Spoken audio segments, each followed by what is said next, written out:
Hello students, welcome to my channel. இன்றைக்கி இந்த வீடியோவில் என்ன பார்க்க போகிறோன்னா 12th ஃபிசிக்ஸ் தமிழ் மீடியம் ஸ்டூடெண்ட்ஸ்க்கான பப்ளிக் எக்ஸாமோட ஃபுல் ஆன்சர் கீ தான் பார்க்க போகிறோம். மார்ச் 2025ஓடது. இந்த வீடியோ உங்களுக்கு ரொம்பவே யூஸ்ஃபுல்லாக இருக்கும். மார்க் எப்படி அலாட் பண்ணியிருக்காங்க, மார்க் எப்படி போட போகிறாங்கன்னு சொல்லிவிட்டு உங்களுக்கு ஃபுல் டீட்டெயில்ஸ் இதில் இருக்கும். ஆன்சர் கீக்கெலாம் எவ்வளோ மார்க் தருவாங்க, ஃபார்முலாக்கு எவ்வளோ மார்க் தருவாங்கன்னு சொல்லிவிட்டு நீங்கள் எவ்வளோ மார்க் எடுப்பீங்கன்னு சொல்லிவிட்டு இதை பார்த்து தெரிஞ்சுக்கலாம். மறக்காமல் இந்த சேனலை சப்ஸ்கிரைப் பண்ணுங்கள், லைக் பண்ணுங்கள், ஷேர் பண்ணுங்கள், ஃபாலோ பண்ணுங்கள், சப்போர்ட் பண்ணுங்கள். உங்கள் ஃப்ரெண்ட்ஸ்க்கெலாம் ஷேர் பண்ணுங்கள்.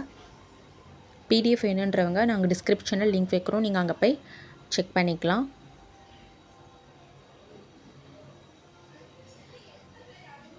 வீடியோவை ஸ்கிப் பண்ணாமல் ஃபுல்லாக பாருங்கள். தேங்க்யூ.